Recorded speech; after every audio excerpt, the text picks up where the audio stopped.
मैंने सिर्फ sleepy classes follow किया है ऑप्शनल के लिए और कुछ मटेरियल नहीं। मैं तो फुल थैंक करता हूँ स्लीपी क्लासेस के नोट्स का। I had referred to Sleepy Classes, that is Shekhar sir's videos on sociology. Sleepy classes का बहुत कंट्रीब्यूशन रहा। स्लीपी क्लासेस के सारे सब्जेक्ट्स मुझे पता चला था कि sleepy classes sleepy classes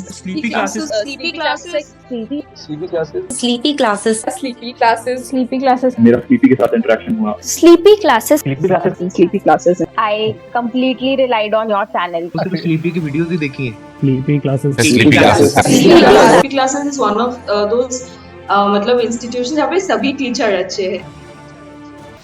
good morning, मेरा नाम आनंद सिंह है। अभी हाल ही में राजस्थान एडमिनिस्ट्रेटिव सर्विस में मेरी ऑल इंडिया रैंक 192 रैंक आई है। मैं राजस्थान के पाली ज़िले के गुंदोज गांव से बिलोंग करता हूं, लेकिन मेरी स्कूलिंग जो है वो पाली ज़िले से ही हुई है। मैंने अपनी 10th एंड 12th पाली से ही करी है। उसके बाद जैसे कि मेरी फैमिली की जो फाइनेंशियल कंडीशन है उतनी अच्छी नहीं थी, फिर भी मैंने इंजीनियर बनने का सपना देखा। मेरी पूरी फैमिली से मैं पहला इंजीनियर हूँ। तो सबसे पहले जब मैंने मन बनाया कि मुझे इंजीनियरिंग करनी चाहिए तो पहला सवाल जो सामने आया कि इंजीनियरिंग की तैयारी करने के लिए आपको कौन सा एग्ज़ाम देना चाहिए। तब मेरे सामने एक ऑप्शन आया कि IIT JEE करके एग्ज़ाम होता है, तो उसकी प्रिपरेशन करने के लिए हमने आस पड़ोस में पता किया। तो उस समय मुझे नहीं पता था कि IIT की जो कोचिंग की फ़ीस है उतनी हाई होती है। तो मैं और मेरे पिताजी एक बार कोटा जाके आए, वहाँ पे हमने देखा कि फ़ीस तो लाखों में है। तो मैं निराश होकर वापस घर आया, लेकिन वहाँ जब मैंने अपनी मम्मी को ये स्टोरी बताई कि वहाँ पे कोचिंग की फ़ीस इतनी हाई है वगैरह, तो मेरी मम्मी ने बोला नहीं, तुझे अगर करना है और तुझे मेहनत करनी है तो तू ज़रूर IIT की तरफ जा। तब उन्होंने मेरा पूरा सपोर्ट किया और वो जो अपने पर्सनल लेवल पे जितना कर सकते हैं उन्होंने किया और मुझे कोटा भेजा। वहाँ पे जाके मैंने IIT JEE की प्रिपरेशन करी और मेरा JEE में सिलेक्शन हो गया और मैंने national institute of foundry and force technology से BTech की। अब अगर मैं कॉलेज का सफ़र बताऊं तो वो भी उतना आसान नहीं रहा, क्योंकि वहाँ पे ऑल इंडिया लेवल के स्टूडेंट थे, अलग अलग स्टेट से थे। किसी की जो साउथ से थे उनकी इंग्लिश स्किल्स बहुत अच्छी थी। और क्योंकि इंजीनियरिंग में ऐसा देखा जाता है कि स्किल्स ही सब कुछ है, आपकी कम्युनिकेशन स्किल्स कैसी है, आप कंपनी में अपने आप को कैसे रिप्रेजेंट करते हो। तो मेरे जो 4 साल का BTech का सफ़र रहा वो भी काफ़ी आसान नहीं रहा, लेकिन मेरे बैक ऑफ द माइंड ये था कि जो मेरे पिताजी ने मेरे ऊपर पैसे लगाए, क्योंकि इंजीनियरिंग जो है एक बहुत ही खर्चीली पढ़ाई है, उसके अंदर आपकी मेहनत के साथ साथ आपके पास पैसा और फाइनेंशियली रिसोर्सेज भी होने चाहिए। तो इसी के साथ में जैसे मैंने पहले भी बताया कि मेरी मदर का बहुत सपोर्ट रहा। जैसे मेरे पिताजी हैं उनके पास उतने फाइनेंशियल रिसोर्स नहीं थे, तो मेरी मदर ने साथ ही में, जैसे हमारे राजस्थान में चूंदड़ी का बंदेज का वर्क होता है, तो मेरी मम्मी ने वो वर्क किया, उसके साथ में सिलाई वगैरह करके, चूड़ियों का काम करके। तो उन्होंने पैसों की कभी ऐसे कमी महसूस नहीं होने दी हमारी फैमिली को। फिर मैंने इंजीनियरिंग में हमारे जैसे कैंपस प्लेसमेंट्स होते हैं, तो वहाँ पे मैंने प्लेसमेंट में बैठा और मेरी एक अच्छी company MNC Kirloskar brothers limited में मेरा प्लेसमेंट हो गया। उसके साथ में क्योंकि मेरा एकेडमिक बैकग्राउंड अच्छा था और मेरे CGP वगैरह अच्छे थे, तो मुझे MHRD की तरफ से 1 लाख रुपए का पुरस्कार मिला। तो मैंने वो जो पुरस्कार है, क्योंकि हम 3 सिबलिंग्स हैं, मेरी एक छोटी बहन और छोटा भाई है, उन्होंने भी मेरी तरह इंजीनियर बनने का सपना देखा। तो मैंने जो भी मुझे जो पैसा मिला था मैंने अपनी भाई बहनों की स्टडी में लगा दिए।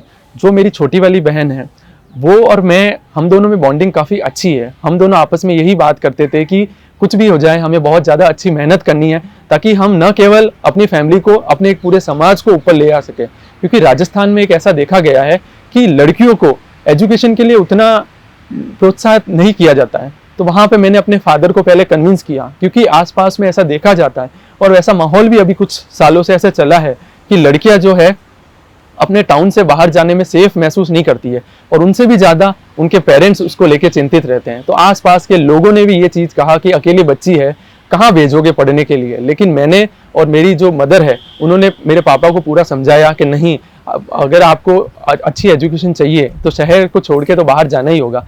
उसी के साथ मेरी सिस्टर जो कि पढ़ाई में काफ़ी अच्छी थी, तो उसने भी मेहनत करी। उसने अपने पहले ही अटेम्प्ट में, उसने तो कोई कोचिंग भी नहीं ली, उसने हमारे RPET करके एग्ज़ाम होता है उसको क्रैक किया और उसमें भी उसको गवर्नमेंट एडेड सीट अलॉट हुई, जिसकी फ़ीस नामात्र थी। तो उसने अपनी इंजीनियरिंग में जी तोड़ मेहनत करी। जितने भी उसको चैलेंजेस आए वो फ़ोन पे मुझसे बात करती थी और एक दिन भी ऐसा नहीं रहा 4 साल की BTech में कि उसने मुझसे बात नहीं की। मैंने उसको अपने लेवल पे जितना मोटिवेट कर सकता था, जितना गाइड कर सकता था, उसके साथ ही मैंने ये बताया कि जैसे मेरा तो प्लेसमेंट हो गया है, तो अब तुझे पैसों का उतना सोचने की ज़रूरत नहीं है, तो तू गेट की और आगे जो प्रतिष्ठित एग्ज़ाम है उसकी प्रिपरेशन कर। और उसने हमें निराश नहीं किया। उसने गेट में बहुत अच्छी रैंक लाई, लेकिन मैंने कहा तू यहीं पे मत रुक। तब मैंने उसको यूपीएससी एग्जाम के बारे में बताया, क्योंकि उसकी टेक्निकल ब्रांच थी, तो उसमें यूपीएससी में इंजीनियरिंग सर्विसेज एग्जाम होता है, तो उसने इंजीनियरिंग सर्विस एग्जाम दिया और उसके लिए उसने जी तोड़ मेहनत करी और ऑल इंडिया रैंक 12th हासिल करी। उसके बाद जब मैं जॉब कर रहा था तो उसने बोला भैया अब मेरी अच्छी खासी सैलरी है और तुझे भी जो तेरा सपना है, क्योंकि ऐसे कॉलेज में बहुत सारे इंस्टेंसेस हुए, अगर मैं उनके बारे में बताऊं, जैसे हमारे कॉलेज में एक एनजीओ चलता था कर्तव्य करके, उसमें हमारे पास में ही हटिया करके एक टाउन था, उसमें अंडर प्रिविलेज जो स्टूडेंट है उनको जो मैंने बचपन में जो फाइनेंशियली कंस्ट्रेंट और जो नॉलेज और कोई मुझे गाइडेंस की प्रॉब्लम फेस हुई तो मैं उनको ना फेस करने दूं, तो मेरे कॉलेज के जो मेरे साथी और मैंने भी कर्तव्य करके जो एनजीओ है उनको बच्चों को हमने पढ़ाया, उनको गाइड किया, जैसे केंद्रीय विद्यालय में एडमिशन हुआ उनका, एनसीसी के अंदर, और जेई तक भी क्रैक किए उन बच्चों ने। तो वहां से मेरे अंदर पहला थॉट आया कि मैं भी कुछ ऐसा करूं जिससे न केवल मैं अपनी फैमिली बाकी एक समाज में भी एक चेंज ला सकूं। तब जाके मुझे सिविल सर्विसेज की तरफ एक पुश मिला, लेकिन ये इतना आसान नहीं था क्योंकि मुझे सिविल सर्विसेज के बारे में बताने वाला कोई नहीं था। तो आगे अगर जर्नी की बात करूं तो मैंने वो कंपनी ज्वाइन कर ली। किर्लोस्कर में मैं जब जॉब कर रहा था तो वहाँ पे हर मंथली काइजन कॉम्पिटिशन्स होते हैं, वहाँ पे आपको इनोवेशन सजेस्ट करने होते हैं कि आप इंडस्ट्री में स्मॉल लेवल पे क्या क्या इंप्रूवमेंट सजेस्ट कर सकते हैं जिससे इंडस्ट्री की जो प्रोडक्शन लाइन है उसमें एक पॉजिटिव फोर्स मिले। तो वहाँ पे मैंने ऐसे फील किया कि नो डाउट हमको टेक्निकल नॉलेज बहुत है, हमारे जो सीनियर्स है वो टेक्निकली बहुत साउंड है, लेकिन वहाँ के जो वर्कर है वो इतने सालों से, कुछ तो 30-35 साल से वहाँ पे हाईली स्किल्ड है, तो उनको जो प्रैक्टिकल नॉलेज है वो काफ़ी अच्छा है। तो वहाँ पे मुझे फील हुआ, क्योंकि मैं पूरे दिन जो मेरी है वो जॉब थी वो शॉप फ्लोर का ही वर्क था, मुझे डेस्क वर्क बिल्कुल अच्छा नहीं लगता था, और प्लस मेरा शिफ्ट सिस्टम था, तो मेरे को पहली शिफ्ट जैसे मॉर्निंग में होती थी, नाइट शिफ्ट में भी मैंने वर्क किया, तो वहाँ पे मैं जो वर्कर्स है उनके बीच में अपना ज़्यादा समय बिताने लगा। तब जाके मुझे ऐसा फील हुआ कि यार इनको तो बहुत अच्छा नॉलेज है, अगर इनके नॉलेज को हम टेक्निकल वे में यूज़ करें तो काइजन कंपटीशन में इंडस्ट्री में हम बहुत ज़्यादा चेंज लाए, और ऐसा हुआ भी। मेरी जो जॉब के अंदर मैंने 2 बार काइजन कंपटीशन जीता, मेरा फाउंडरी डिपार्टमेंट था, उसमें जितना क्रेडिट मुझे जाता है उतना वो जो वर्कर है जैसे हफीज़ भैया, मनोज भैया, उनका भी बहुत ही इंपॉर्टेंट रोल है। वहाँ से मुझे एक पॉजिटिव एनर्जी मिली और सिविल सर्विसेज के बारे में मैंने खोजना स्टार्ट किया।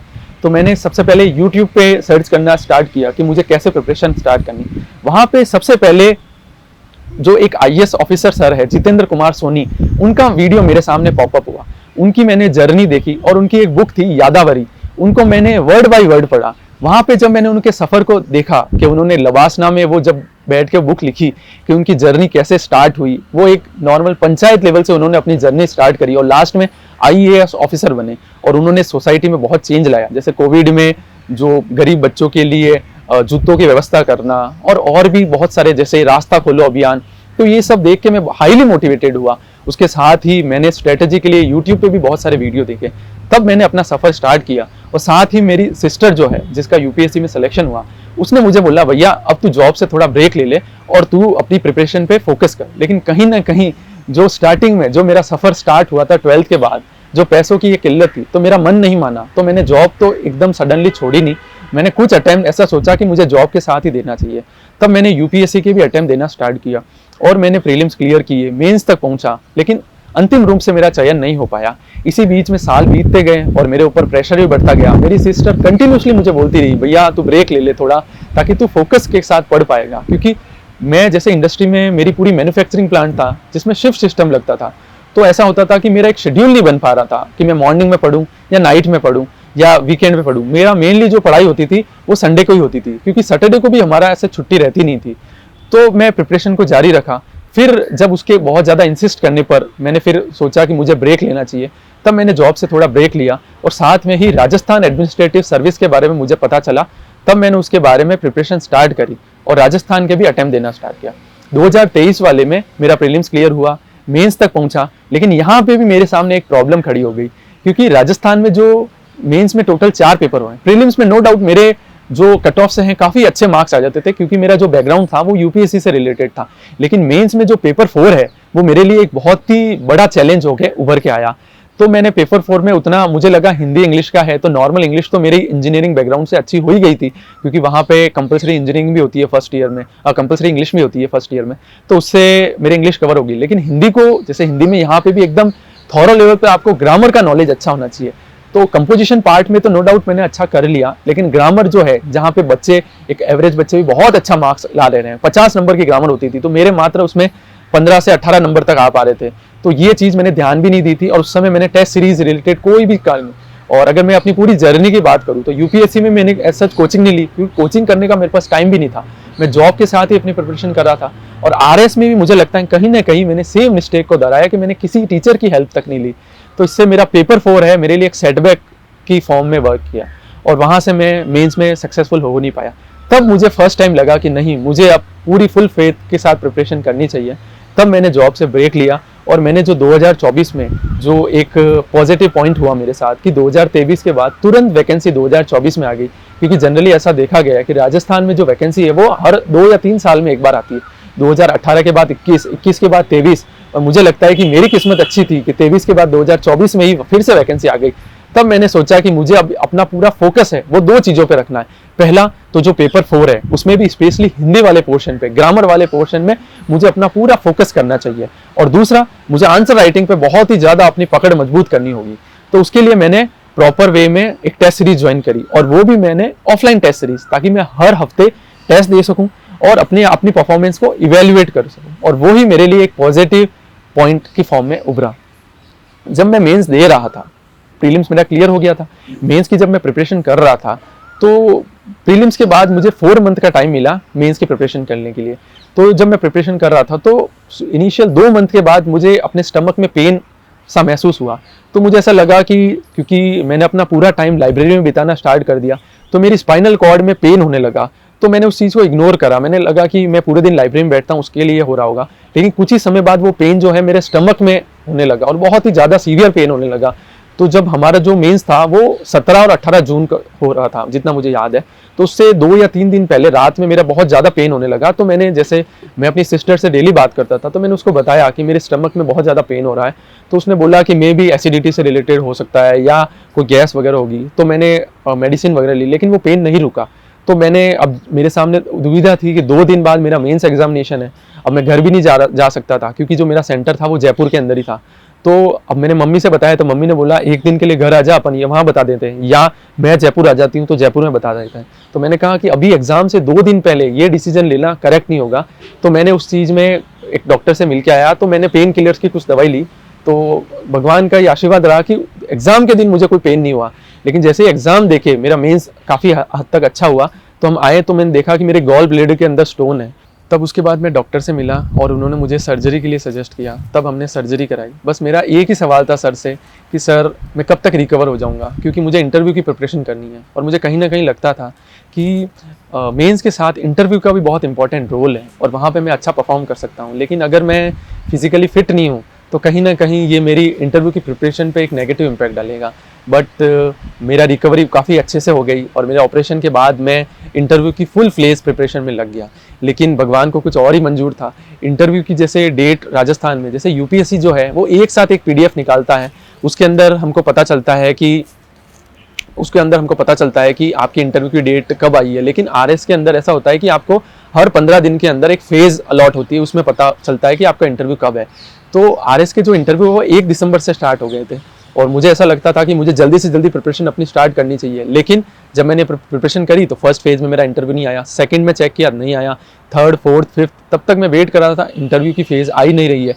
तब लास्ट में जाके मेरी 9 अप्रैल को मेरा इंटरव्यू की डेट आई और मुझे ऐसा लगता है कि मैं पूरा रूप से बर्नआउट हो चुका था कि इंटरव्यू की प्रिपरेशन उतनी लंबे तक उतने अपने आप को सस्टेन रखना, कहीं ना कहीं मुझे लग रहा था कि बहुत ही ज़्यादा लंबा समय हो गया। लेकिन जैसा मैंने बताया कि जो मेरी मेन मोटिवेशन है वो मेरी सिस्टर रही है। उसने मुझे डेली यही बोलती थी कि भैया अच्छा है ना, डिले आ रहा है तो और अच्छे से प्रिपेयर कर सकता है, तू मॉक देता रहे।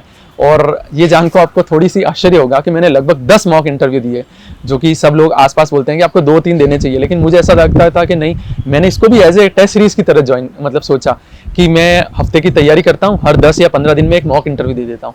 और वहाँ पे मुझे लोगों ने सजेस्ट किया कि आपको जैसे उन्होंने मुझे सबसे पहले मेरी एक कमी बताई कि मैं बहुत ज़्यादा स्पीड से बोलता हूँ, तो उन्होंने बोला आप थोड़ा धीमे बात करिए और बाकी आपके थॉट प्रोसेस काफ़ी अच्छे हैं, आपका इंटरव्यू काफ़ी अच्छा होगा। तो मुझे ये वहाँ से थोड़ा मोटिवेशन मिलता था। तो उस वे में मैंने अपनी इंटरव्यू की काफ़ी अच्छी प्रिपरेशन करी। अब वो 9 तारीख का दिन आया तो अजमेर जैसे आरपीएससी का जो ऑफिस है वो अजमेर है। और मेरी मेन मोटिवेशन है वो मेरी सिस्टर, वो मेरे साथ इंटरव्यू दिलाने चली और मेरे पेरेंट्स भी चले।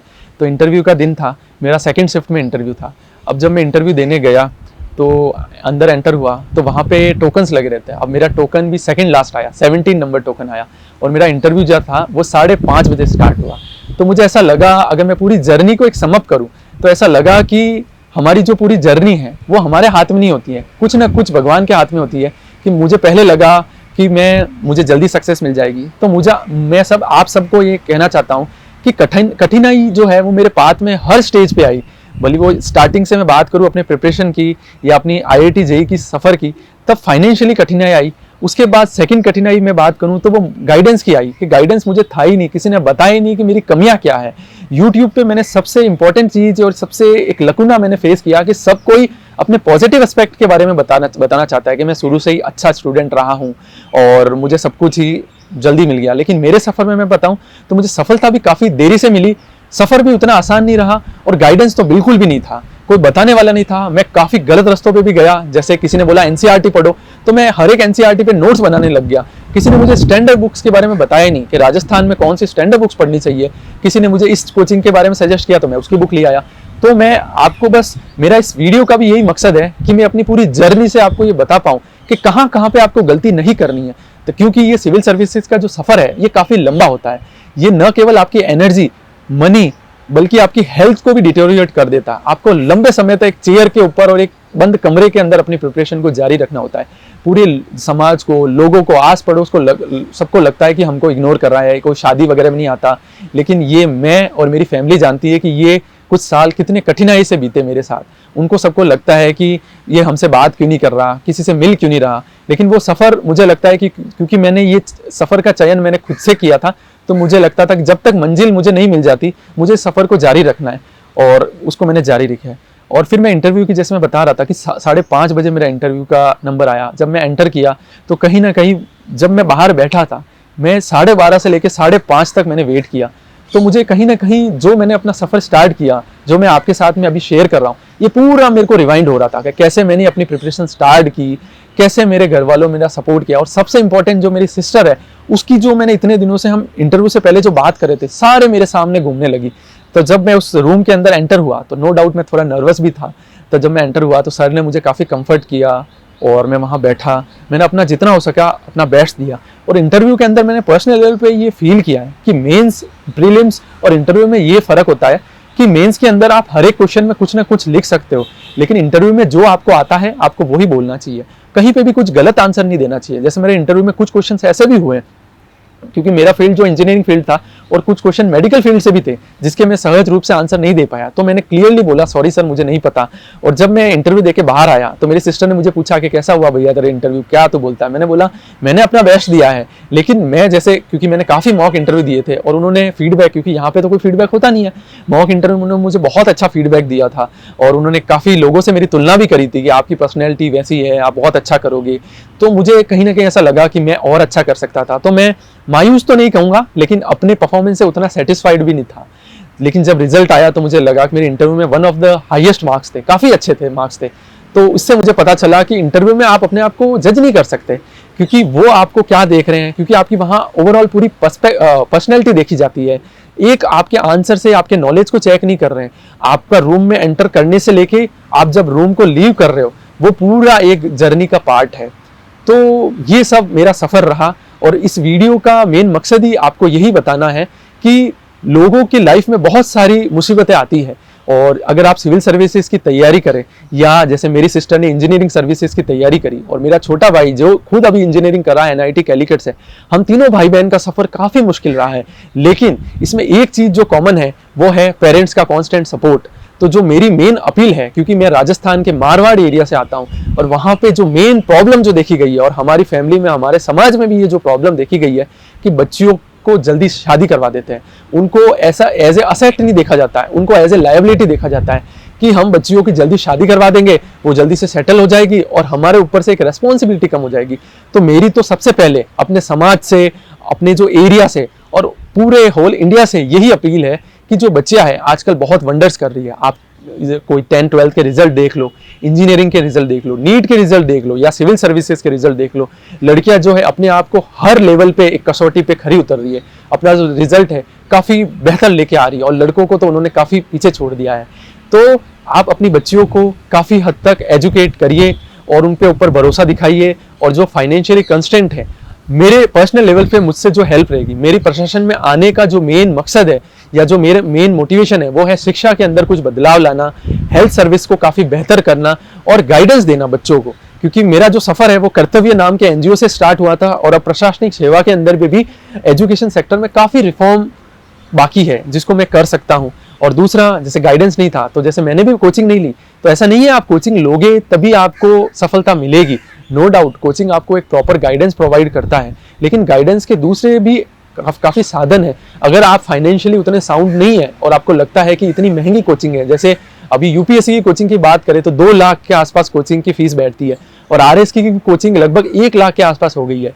तो वहाँ पे भी आपको लगता है, अगर आपको मन में वो सपना है कि मेरे अंदर वो काबिलियत है और मैं सोसाइटी में भी कुछ इम्पैक्ट ला सकती हूँ, या समाज के अंदर में एक पॉजिटिव एक एनर्जी दे सकती हूँ, तो आपको अपनी प्रिपरेशन स्टार्ट करनी चाहिए। लेकिन एक चीज़ आपको हमेशा याद रखनी चाहिए, जो मैंने प्रिपरेशन के दौर पे भी पर्सनल लेवल पे फील करी, कि बच्चे किसी गलत मार्ग पे भी भटक रहे हैं। एक लाइब्रेरी जो एक नया एक पेनेशिया करके लोग फील कर रहे हैं कि लाइब्रेरी में हम एंटर कर गए तो अब हमारी सफलता निश्चित है, लेकिन मुझे ऐसा लगता है लाइब्रेरी एक भटकाव भी है। जैसे बच्चे जो उसमें एंटर करते हैं तो वहाँ पे आपको फ्री वाईफाई मिल जा रहा है, तो मैं आस पड़ोस में ऐसे देखता था अपनी लाइब्रेरी में, तो बच्चे बस यूट्यूब पे वीडियो देख रहे हैं या कुछ लेक्चर्स देख रहे हैं। तो स्टडी में भी आपको ये ध्यान रखना है कि आपको पैसिव स्टडी ही नहीं करते रहना चाहिए, आपको एक प्रॉपर टाइम टेबल से आगे बढ़ना चाहिए। और मैं आपको पढ़ाई के लिए, जैसे पहले तो मैंने आपको अपना सफ़र के बारे में बता दिया, अब अगर आपको मैं आपकी पढ़ाई के बारे में बताऊं तो आपको एक्टिव स्टडी करनी चाहिए। अब वो क्या होती है एक्टिव स्टडी, मुझे भी अपनी प्रिपरेशन के बहुत लेट में समझ में आया। यूपीएससी के एक सिविन चौधरी करके सर है, उन्होंने मुझे समझाया था कि ये एक्टिव स्टडी क्या होती है, तो आप भी उनके चैनल के थ्रू देख सकते हैं अगर आपको डिटेल में जानना है। बाकी मैं शॉर्ट में ये बता दे रहा हूँ कि आप जो भी आप नोट्स पढ़े उसको आपको जैसे दिन में स्टार्टिंग में आपको आते ही आपने जो कल पढ़ा है एक वाइट शीट ले लीजिए या एक रफ कॉपी ले लीजिए, कल आपने जो पढ़ा था उसको आपको एक रिमाइंड करना है कि आप मैंने क्या क्या पढ़ा था। आपको बस एक शॉर्ट फॉर्म में सबको लिखना है कि मैंने कल क्या पढ़ा था और मुझे कितना याद है, और जहां जहां आपको लग रहा है कि यार मैं भूल रहा हूँ वहां पे आप अपनी नोटबुक खोलिए, उस पॉइंट को देखिए और वहां जाके उसको हाईलाइट करिए। क्योंकि बच्चों को पता ही नहीं है कि मुझे रिवीजन कैसे करना है, और जब एग्जाम आता है तब वो पैनिक हो जाते हैं कि यार मुझे रिवीजन हुआ ही नहीं, इतना सारा सिलेबस मैं कैसे कवर करूंगा। अगर आरएस की बात करूं तो उसमें लगभग छोटे और मोटे सब्जेक्ट मिला के तो लगभग 20 से 25 सब्जेक्ट्स हैं, और उसको 1 दिन में 2 दिन में रिवाइज करना लगभग नामुमकिन है। तो यहाँ पे आपके 1 pager, short notes, active recall, ये गेम चेंजर होने वाले हैं। तो आपको एक्टिव रिकॉल करना है। अब शॉर्ट नोट्स की बात करें तो शॉर्ट नोट्स आपको कैसे बनाने हैं, तो एक आपको व्हाइट शीट लेनी है, उसके अंदर एक आपको मार्जिन लेना है, यानी कि जो व्हाइट शीट है उसमें लगभग 3/4 शीट है वो आपका मेन नोट्स होगा, और 1/4 जो शीट होगी उसके अंदर आपको एक खाली मार्जिन छोड़नी है। जैसे आप टेस्ट दोगे, जैसे प्रीलिम्स की बात करें तो आप टेस्ट दोगे, कुछ एक नया फैक्ट आया, जैसे राजस्थान हिस्ट्री में आपने राजा महाराजा पढ़ा, कुछ एक पर्टिकुलर राजा से रिलेटेड आपने PYQ पढ़ा और उसमें आपको लगा कि एक फैक्ट मुझे एडिशनल मिला, तो जो मार्जिन के अंदर वो फैक्ट आप रेड पेन से, ग्रीन पेन से लिख दीजिए। तो जब आप रिवीजन करोगे तो आपके दिमाग में रहेगा हाँ यार ये एडिशनल फैक्ट था और ये मैं कर नहीं पाया था या ये मेरी गलती है। तो ये आपको काफ़ी हेल्प करेगा, आपको रिवीजन जो है वो काफ़ी फास्ट होने लगेगा। उसके साथ ही अगर मैं बात करूँ तो आरएस की प्रिपरेशन में या यूपीएससी की प्रिपरेशन में 2 रिसोर्सेज मुझे लगता है सबसे इंपॉर्टेंट होने वाले हैं। पहला तो आपका एक सिलेबस, आपका सिलेबस आपके हाथ में होना चाहिए, या आप अगर रूम में पढ़ रहे हो तो आपकी रूम की वॉल के ऊपर स्टिक होना चाहिए। और दूसरा जो रिसोर्सेज होना चाहिए आपकी PYQ की बुक होनी चाहिए। PYQ की बुक के अंदर में गौरव बुदानिया सर की एक बुक है, उसमें उन्होंने न केवल आरएस से रिलेटेड बल्कि राजस्थान से जो भी एग्जाम होते हैं उसकी चैप्टर वाइज उन्होंने क्वेश्चंस लें, और मेरे लिए वो बहुत ही हेल्प करी है। अगर मैं इनिशियल अपनी स्कूलिंग की बात करूं तो मेरी मदर को कहीं ना कहीं ऐसा लगता था कि एजुकेशन ही एक ऐसा टूल है जिसके थ्रू हम बच्चों की, हम तीनों भाई बहन की लाइफ चेंज हो सकती थी और हम लाइफ में बहुत अच्छा कर सकते थे। लेकिन वही सबसे इम्पोर्टेंट दुविधा जो थी वो थी फाइनेंशियली कंस्ट्रेंट, कि जैसे बचपन में सब बच्चों को ट्यूशन भेजते थे तो हमारे पास ऐसे रिसोर्सेज नहीं थे और कोई गाइड करने वाला भी नहीं था कि क्या करना चाहिए। तो जैसे मेरे फादर PWD में, तो वहाँ पे के थानवी सर करके थे। तो जब समर वेकेशंस होते थे तो सारे बच्चे क्रिकेट वगैरह खेलते थे, मैं भी नो डाउट खेलता था, बट मेरी मदर ऐसे कहती थी कि शाम में खेलो, दोपहर में सर के पास जाके बैठो। तो PWD में जो ऑफिस बना रहता था, तो जो सर की टेबल थी उनके साइड में एक स्पेस रहता था खाली, हम तीनों भाई बहन ऐसे तीनों छोटे बच्चे की तरह बैठते थे वहाँ पे, और वो सर हमें मैथ्स और साइंस पढ़ाते थे। तो वहाँ से भी एक इंटरेस्ट डेवलप हुआ, क्योंकि उनको देखते थे कि वो इंजीनियर थे, जो के थानवी सर जो इंजीनियर थे। और जब मेरा रिजल्ट आया फाइनली, तो सबसे पहला मेरे जो मेन वो पहले गुरु थे, क्योंकि उन्होंने 6 क्लास से लेके लगभग 10th क्लास तक मेरे को पढ़ाया था। और मैं रोज पापा के ऑफिस में जाता था और वहीं पे नीचे जो दरी बिछी रहती थी वहीं पे बैठता था, और वो मुझे मैथ्स के प्रॉब्लम्स वगैरह, और जैसे छुट्टियों के अंदर जैसे 6 में है तो 7th के प्रॉब्लम मैं पहले बुक ले आता था और वो मुझे क्वेश्चंस वगैरह सॉल्व करवाते थे। उनसे मैंने काफ़ी डांट भी खाई है। तो वहाँ से मुझे इंजीनियरिंग के लिए पहला ऐसा लगा, क्योंकि मुझे पता ही नहीं था। कोई अगर मैं भी बचपन में ऐसे कह देता कि तुम डॉक्टर की करो तो मैं डॉक्टर की कर लेता, कोई मुझे बोलता पटवारी करो तो मैं पटवारी कर लेता, कोई मुझे बोलता सिविल सर्विसेज करो तो सिविल सर्विसेज कर देता। तो इंजीनियरिंग की तरफ जाने का जो मेन पहला पड़ाव था वो के थानवी सर रहे। उन्होंने बोला कि तू इंजीनियरिंग कर ले, इंजीनियरिंग वाले बच्चे ना वहां से जाके तुझे एक ऐसे मोड पे खड़ा हो जाएगा जहां से तू जो करना चाहता है अपनी लाइफ में वो कर सकता है। कि तुझे जैसे उस समय मुझे बिल्कुल नहीं पता था सिविल सर्विसेज, लेकिन आज अगर मैं वापस से पीछे मुड़ के सोचता हूँ तो मुझे लगता है कि जो वो सफर 6 क्लास से जो के थानवी सर का जो रहा, वो मेनली सफर की शुरुआत कहना काफी सही रहेगा। और बाकी अगर मैं बताऊं, जैसे कि मैंने बताया कि प्रिपरेशन में सिलेक्शन में डिले हो रहा था, और हमारे समाज के अंदर ऐसा है कि बच्चे जब 25 के आसपास हो जाते हैं और सिस्टर तो जब 20 प्लस हो जाती है तभी सब लोग बोलते हैं शादी कर लो शादी कर लो। और मेरी सिस्टर की तो जॉब भी लग गई थी, तो मे भी वो प्रेशर मेरे तक मेरे पेरेंट्स आने नहीं दे रहे थे। लेकिन मेरे फादर के ऊपर, जैसे वो किसी भी शादी में जाते थे, कहीं पे भी कोई फैमिली के कोई समारोह में जाते थे, तो सब लोग यही बोलते थे आपकी बच्ची की शादी नहीं करी, आपके बच्चे की शादी नहीं की, आपका बच्चा तो किर्लोस्कर में लगा हुआ है, आपकी बच्ची का तो UPSC में हो गया, क्यों नहीं शादी कर रहे हो। अब उनको कैसे समझाए कि मैं अपनी प्रिपरेशन कर रहा था और मेरा जो सपना था, जो मेरी सिस्टर मुझे बोल रही थी भैया जब तक तू अपना सपना पूरा नहीं करता तुझे प्रिपरेशन करनी है, तू अच्छे से कर। और मुझे भी कहीं ना कहीं लगता है कि मुझे अपना सपना पूरा करना है। लेकिन मेरी मदर जब ये बताती थी कि आज ऐसा रहा, आज उन्होंने ऐसा बोल दिया, कोई तो जब कार्ड भी देने आता था तो क्या बच्चों का बूढ़ा करोगे क्या, शादी अब तक नहीं करोगे क्या, तो सब लोग ये बोलते थे। तो कहीं ना कहीं मुझे ऐसा लगता था कि यार मेरी वजह से मेरे मम्मी पापा को इतना सब कुछ सुनना पड़ रहा है। और सबसे इंपॉर्टेंट, बहुत सारे ऐसे इंस्टेंसेस थे, बहुत सारी ऐसी चीज़ें थी जो मेरे पेरेंट्स ने मुझे बताई तक नहीं थी। मेरी सिस्टर से डिस्कस करते थे कि आज उन्होंने ऐसा कह दिया, उन्होंने वैसा, इनडायरेक्टली मुझे पता चली जाती थी। तो मुझे लगता है कि कोई भी स्टूडेंट होता है वो इन सब चीज़ों से कहीं ना कहीं डिप्रेशन में भी जा सकता है, क्योंकि आजकल जो एक माहौल है वो काफ़ी स्ट्रेसफुल रहा है। और क्योंकि मैं घर में सबसे बड़ा रहा हूँ, मेरे पीछे मेरे 2 छोटे भाई बहन भी है, तो उनकी जिम्मेदारियाँ, मेरे पेरेंट्स की जिम्मेदारियाँ, मुझे ऊपर कहीं ना कहीं एक ऐसा दबाव महसूस होता था कि मुझे जल्दी से एक सफलता हासिल करनी है। लेकिन मैं भगवान का सबसे इम्पोर्टेंट थैंकफुल हूँ, और मेरी मदर का, मेरे फादर का, और मेरी सबसे इम्पोर्टेंट मेरी सिस्टर का, कि कॉन्स्टेंटली उन्होंने ये बोला कि नहीं भैया तू कर लेगा, नहीं भैया तू कर लेगा। तो वो कॉन्स्टेंट वो जो आवाज़ है मेरे दिमाग में घूमती रहती थी। शाम में, रोज़ शाम में मैं उससे बात कर रहा था। मैं अपने सारे फ्रेंड सर्किल से कट आउट हो गया था। जैसा मैंने बताया भी था पहले कि मैं कंपनी में जैसे वर्कर से, अपने सीनियर से काफ़ी मेरी अच्छी टच थी, तो उनसे भी मैं बात करता रहता था। लेकिन प्रिपरेशन के दौरान मैं उनका भी फ़ोन नहीं उठा पाता था, उनसे भी बात नहीं करना चाहता। तो मैं इस वीडियो के थ्रू अगर वो सुन रहे हैं तो मैं उनको भी सॉरी बोलता हूँ, क्योंकि जो मेरा एक नेचर था वो बहुत ही जॉली नेचर था, सबसे मैं बना के रखता था। इवन मुझे ये भी इतना स्ट्रेंज लगता था कि जब मैं प्रिपरेशन कर रहा था और मैंने जॉब छोड़ दी, उसका 1, 1.5, 2 साल के बाद भी उनके फ़ोन आते थे, वर्कर तक के फ़ोन आते थे, सर आप कहाँ हो, सर आप कहाँ हो। तो कहीं ना कहीं मेरे अंदर एक मलाल था कि यार मैं उनसे बात भी नहीं कर पा रहा। लेकिन आज जब सिलेक्शन हो गया तो मुझे लगता है वो भी काफ़ी खुश होंगे, क्योंकि उन्होंने मिलकर मेरे साथ ग्राउंड लेवल पे वर्क किया है।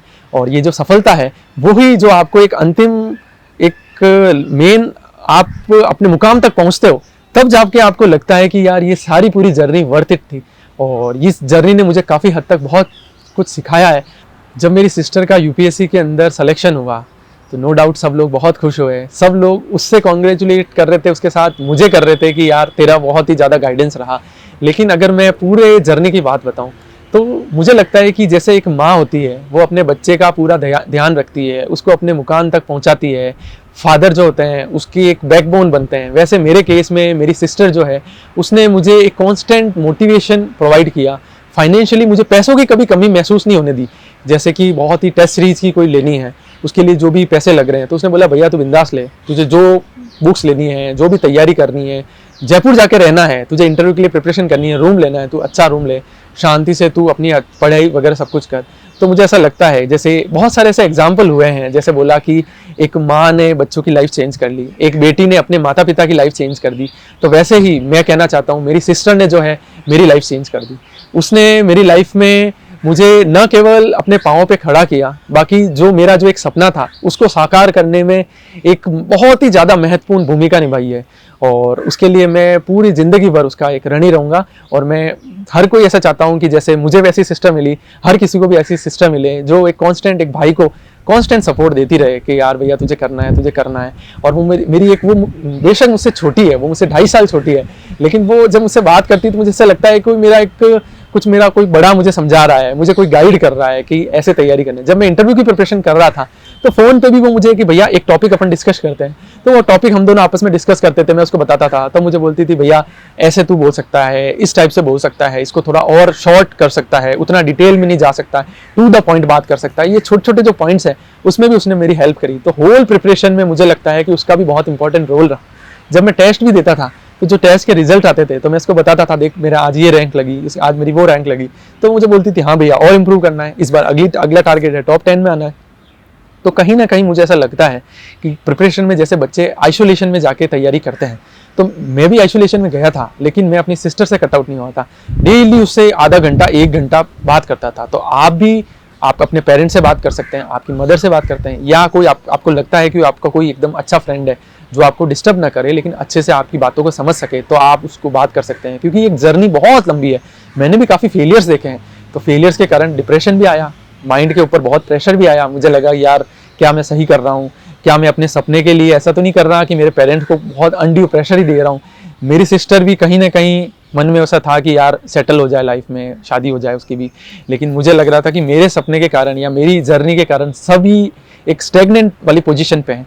तो अब जाके जब सिलेक्शन हुआ तो मुझे लगा सारी चीज़ें वर्थ इट है, और जैसा मेरे फैमिली ने मेरे लिए किया है, मतलब मेरी भी एक मॉरल रिस्पॉन्सिबिलिटी है कि मैं सोसाइटी को वापस ये सब चीज़ें दूँ और उनको भी वापस मोटिवेट करके गाइडेंस प्रोवाइड करूँ। अब मैं ये कहना चाहता हूँ कि अगर किसी को भी कोई गाइडेंस की ज़रूरत हो कि कौन से रिसोर्सेज पढ़ने चाहिए, या फाइनेंशियली किसी को अगर ऐसा दिक्कत हो रही है कि यार मैं ये टेस्ट सीरीज ज्वाइन करना चाहता हूँ और मेरे पास उतने रिसोर्सेज नहीं है, तो मैं नीचे अपने टेलीग्राम आईडी और अपनी मेल आईडी भी दे रहा हूँ, आप मुझसे संपर्क कर सकते हैं। या किसी को भी कोई भी तरह की कोई प्रश्न हो कि यार मुझे कैसे प्रिपरेशन स्टार्ट करनी चाहिए, मैं अभी स्कूल में हूँ या मैं कॉलेज में हूँ, या अभी काफ़ी डिले हो चुका है, मैं जॉब कर रहा हूँ इतने सालों से, अभी मेरी एज भी ज़्यादा होगी, क्या ये सही समय है प्रिपरेशन में, तो आप बेझिझक मुझसे पूछ सकते हो। क्योंकि मेरा मेन मोटिवेशन या मेरा मेन फाइनल वो डेस्टिनेशन यही है कि मैं किसी की लाइफ में भी, जैसे मेरी सिस्टर ने मेरी लाइफ में एक पॉजिटिव इम्पैक्ट लाया, मैं भी किसी की लाइफ में पॉजिटिव इम्पैक्ट लाना चाहता हूँ।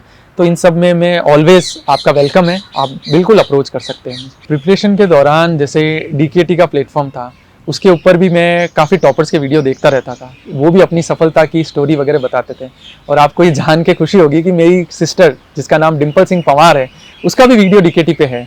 तो DKT वालों ने उनका भी अच्छे से वीडियो दिया, उन्होंने भी, मेरी सिस्टर ने अपनी जर्नी की पूरी उसमें स्टोरी शेयर की, तो आप उसको भी देख सकते हैं कि अगर किसी को इंजीनियरिंग सर्विस में इंटरेस्ट है तो वो भी उस वीडियो को देख के आप भी एक अपने क्या क्या रिसोर्सेज पढ़ने चाहिए उसमें भी आप उसको देख सकते हैं। अंत में मैं ये कहना चाहता हूँ कि अगर आपके इरादे मजबूत है तो जो आपकी फाइनेंशियल कंस्ट्रेंट है वो कभी आपकी मंजिल में रुकावटें उत्पन्न नहीं करती। तो आपके जो इरादे हैं वो काफ़ी मजबूत होने चाहिए। Thank you DKT platform for providing me this opportunity.